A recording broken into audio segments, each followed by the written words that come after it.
Hello and Assalamu alaikum and good evening, dear students. Hope all of you will be fine. Students, today we are going to wind up our topic, and today is the last lecture, the final part of our topic, comparative politics and developmental politics, meanings, scope and nature.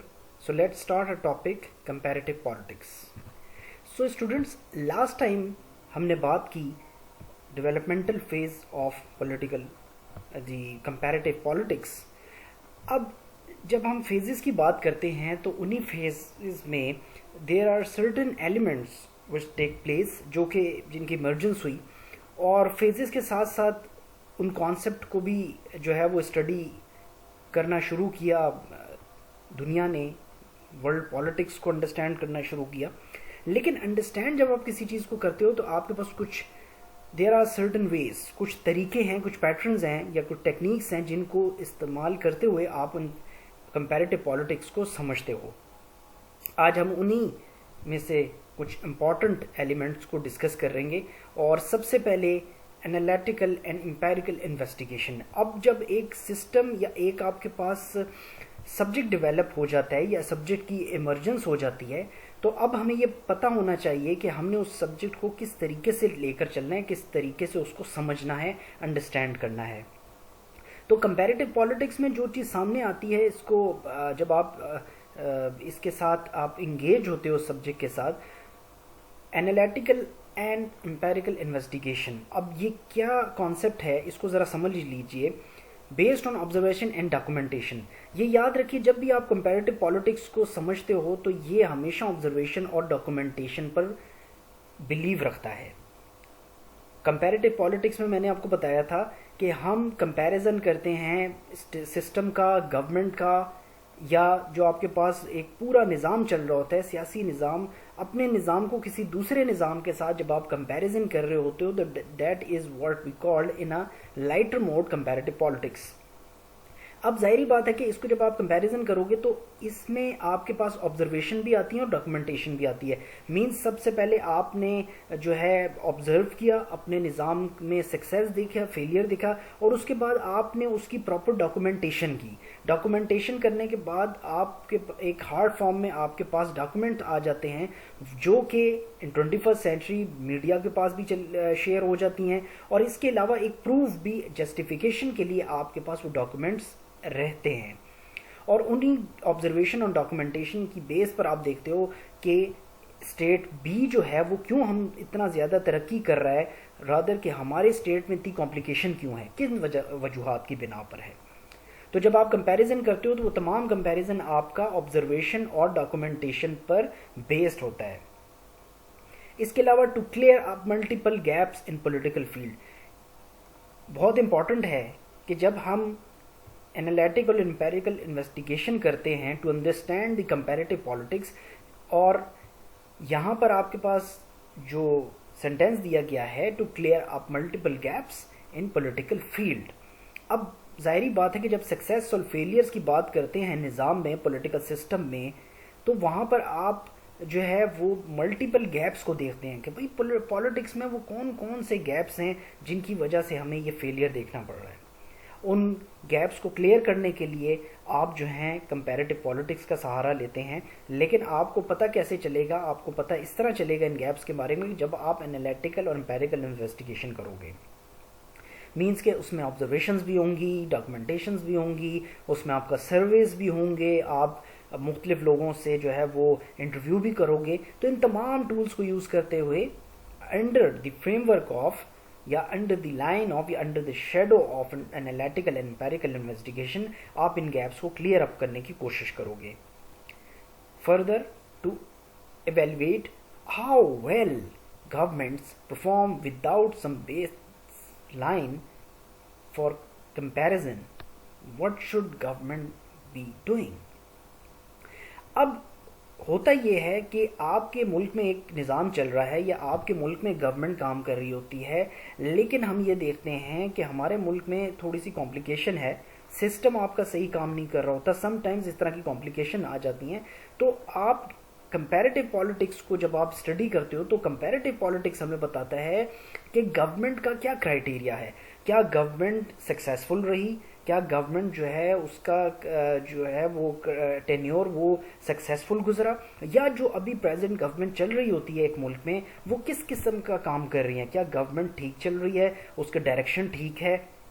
इन तमाम चीज़ों को आप evaluate करते हो comparative politics में, और इसमें आप कंपैरिजन करते हो बेसिकली। अगर आपकी गवर्नमेंट काम ठीक कर रही है और स्टेट बी जो है उसकी गवर्नमेंट जो है वो काम ठीक नहीं कर रही, तो इसका मतलब ये है कि स्टेट बी की जो निज़ाम है, जो सियासी निज़ाम है, वहाँ पर कोई कॉम्प्लिकेशन है, इस वजह से उनकी गवर्नमेंट जो है काम ठीक नहीं कर रही। तो उन कॉम्प्लिकेशन को आपको किस तरह पता चलेगा?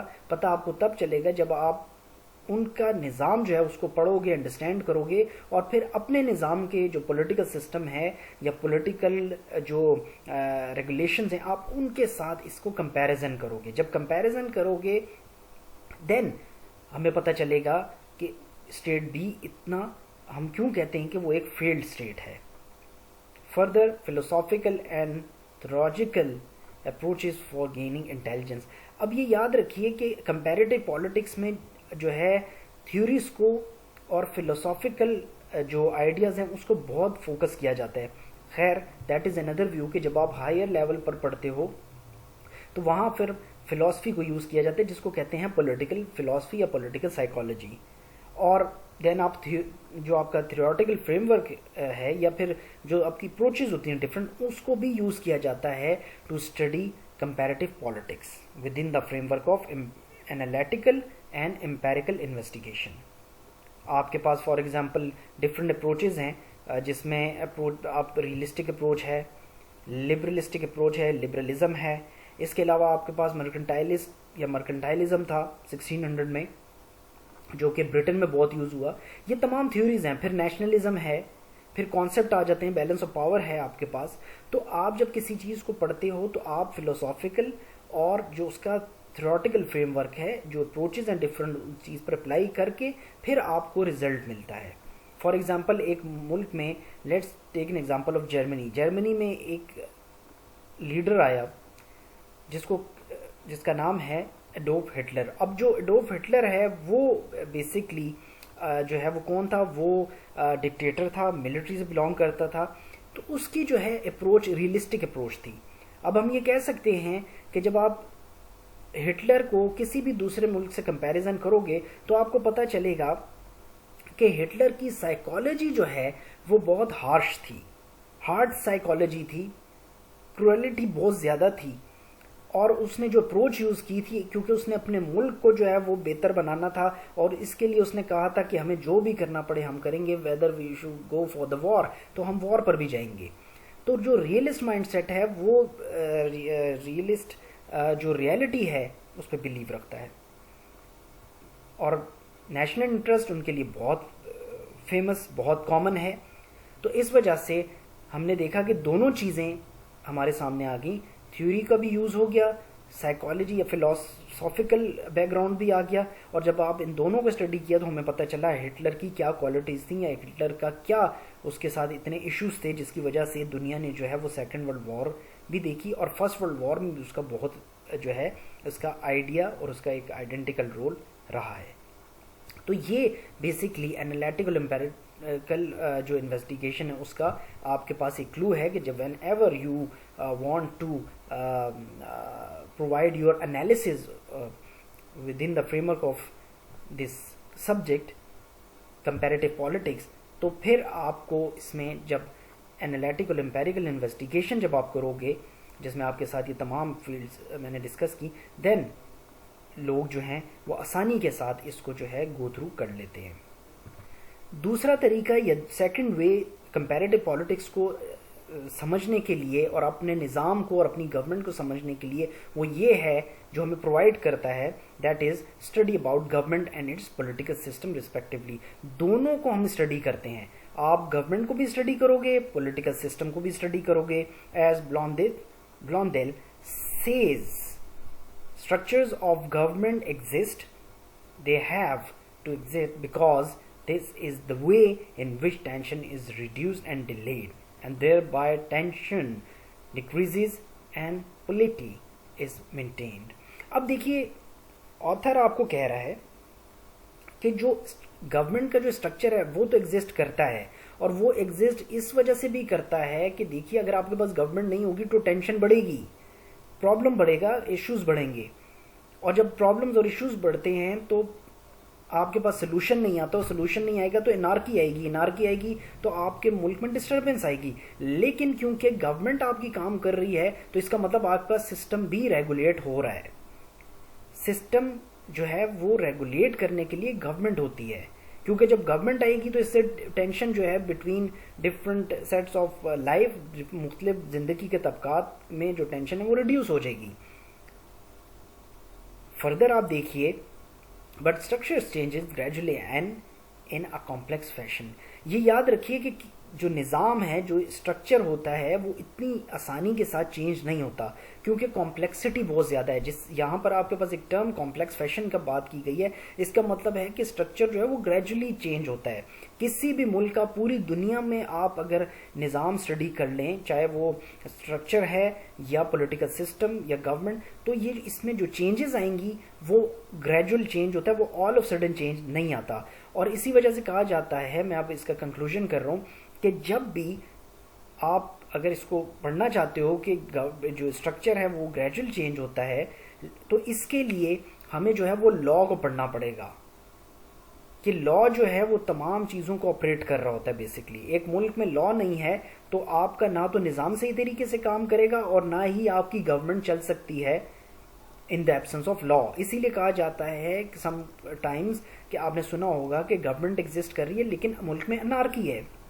इसका मतलब यह है कि गवर्नमेंट भी एग्जिस्ट कर रही है लेकिन आपके सिस्टम को चलाने वाला कोई नहीं है, और जब सिस्टम नहीं चलेगा तो इसका मतलब ये हुआ कि आपके ये जो सिस्टम का फेलियर है, इसके सारे असरात जो हैं, इम्पैक्ट्स आएंगे हमारी सोसाइटी पर, और जब सोसाइटी पर इम्पैक्ट आएगा तो एक गैप क्रिएट होगा between society and it's government, और जब ये गैप क्रिएट होगा तो अनफॉर्चुनेटली आपका स्टेट जो है वो क्रश डाउन हो जाएगा, क्रैश कर जाएगा, आपकी स्टेट का निज़ाम जो है वो ख़त्म हो जाएगा।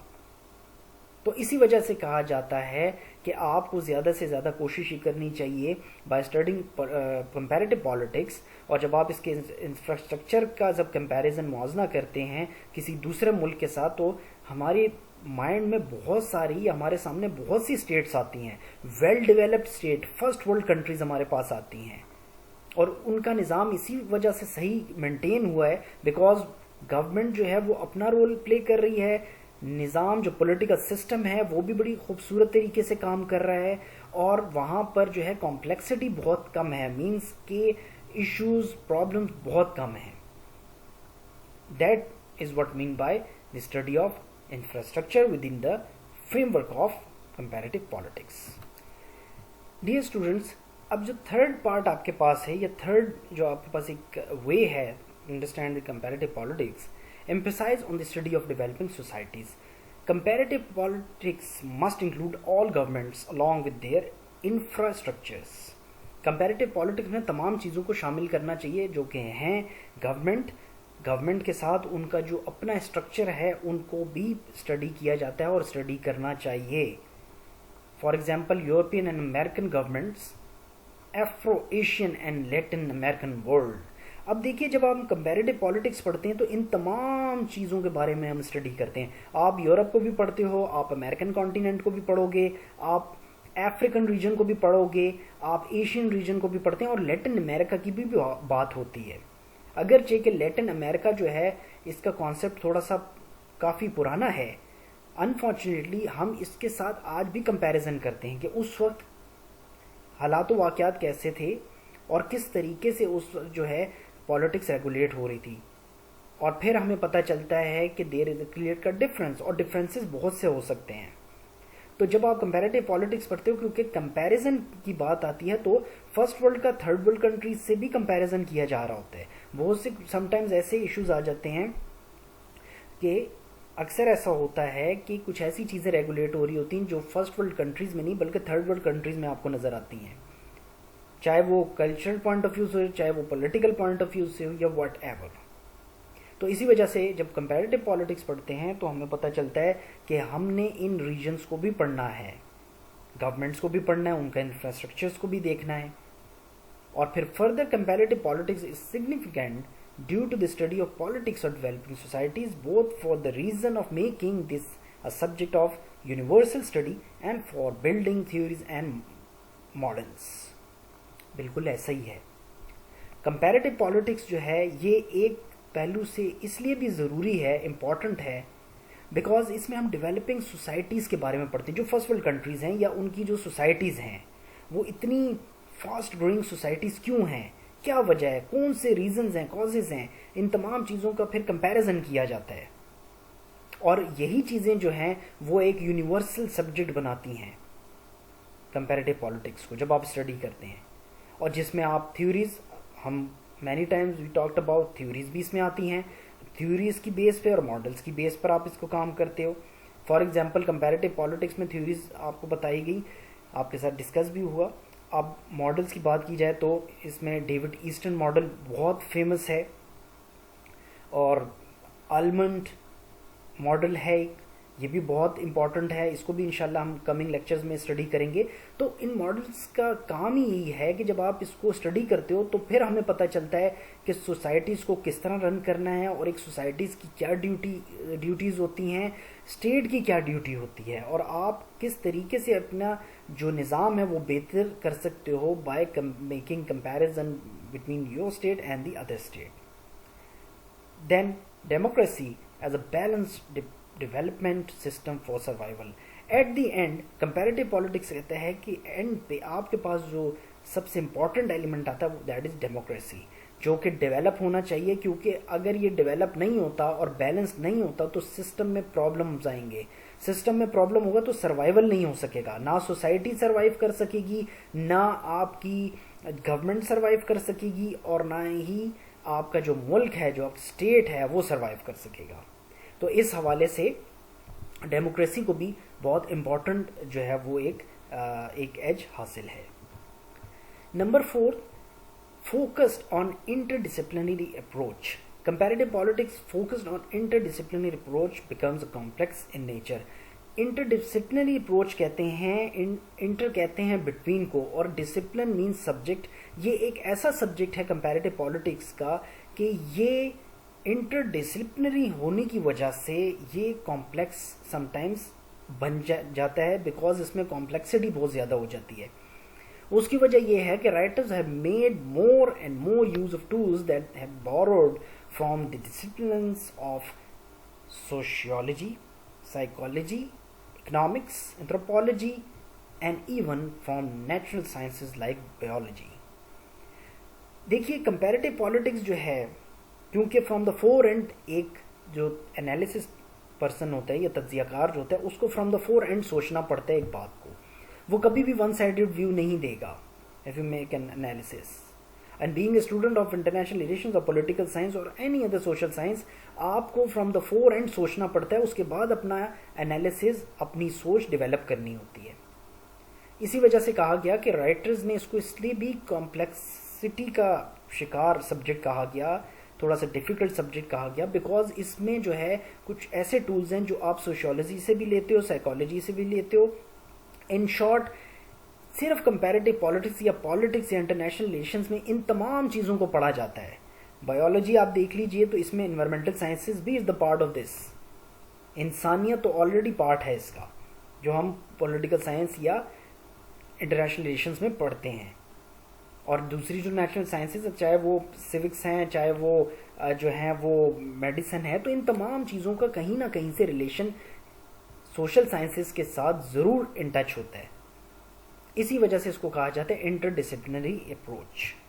Ideas from sociologist Robert Merton and टेलकॉट persons, इनके भी आइडियाज़ को लिया गया। सोशियोलॉजिस्ट थे। अब हम ये सोचेंगे कि सर सोशियोलॉजिस्ट का आईआर या पॉलिटिकल साइंस के साथ क्या रिलेशन है, क्योंकि पॉलिटिकल साइंस और sociology, political science and international relations जो है the field of social science है।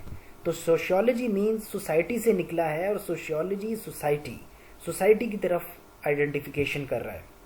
और इंटरनेशनल रिलेशंस और पॉलिटिकल साइंस जो है बेसिकली इसीलिए इसको कहा जाता है पॉलिटिकल साइंस, जिसमें अवाम की भी बात की जाती है और पॉलिटिक्स की भी बात की जाती है। तो जब हम पढ़ते हैं फोकस ऑन इंटरडिसिप्लिनरी अप्रोच, तो हमें पता चलता है कि कंपैरेटिव पॉलिटिक्स जो है वो एक इंटरडिसिप्लिनरी सब्जेक्ट है, जिसमें आप तमाम एंगल्स को स्टडी करते हैं और उसके बाद आप अपना एनालिसिस जो है वो कोट करते हैं. Further topics like political development, political modernisation, political socialisation, even के तमाम जो ये टॉपिक्स आपके साथ जो है वो शेयर किए, इसमें पॉलिटिकल चेंज, पॉलिटिकल लीडरशिप, ये तमाम चीज़ें जो हैं ये क्या शो कर रही हैं?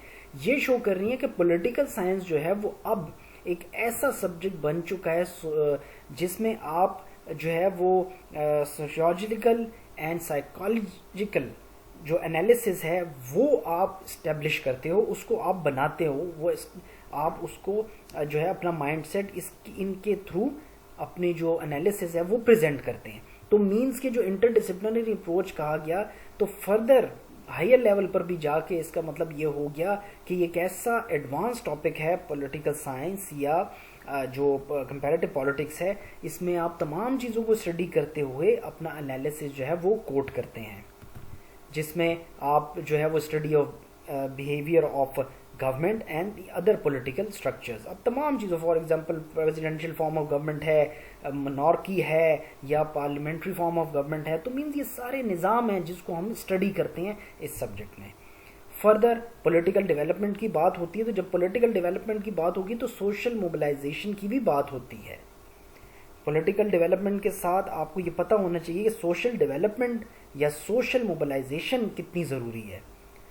फॉर एग्जांपल आपके पॉलिटिक्स जो है वो बैलेंस्ड है, गवर्नमेंट आपकी बैलेंस्ड है, आपका निज़ाम बैलेंस्ड है, तो वो गवर्नमेंट जो है आपके लिए नई जो है वो ट्रिक्स एंड टेक्निक्स के थ्रू आपकी रहनुमाई करती है, ताकि आप जो है एक आवाम जो है वो जो है बैलेंस्ड रहे, उसकी सोच बैलेंस्ड रहे. इसीलिए जब सोशल मोबिलाइजेशन की बात आती है तो हम सब लोग क्योंकि सोशल हैं, सोसाइटी का हिस्सा हैं, तो आप सोशल लेवल पर रहते हुए उनके लिए क्या ऐसे इकदाम करेंगे जिससे वो अपनी जो लाइफ है उसको मज़ीद मोबिलाइज करेंगे, अच्छे तरीके से उसको चलाएंगे. So dear students, I hope it's enough for today. Topic से रिलेटेड कोई क्वेश्चन हो अगर आपके माइंड में हो, so you can ask me the questions, but before that आप YouTube पे जाइए, चैनल को लाइक कीजिए, m.abdullah education official, like and share the videos. और अगर आपके पास कोई क्वेश्चन हो तो आप कमेंट बॉक्स में क्वेश्चंस भी कर सकते हैं, and I will be happy to take on your questions. Until next time, अपना बहुत ख्याल रखिएगा, अपने चैनल का ख्याल रखिएगा. Take care and good bye.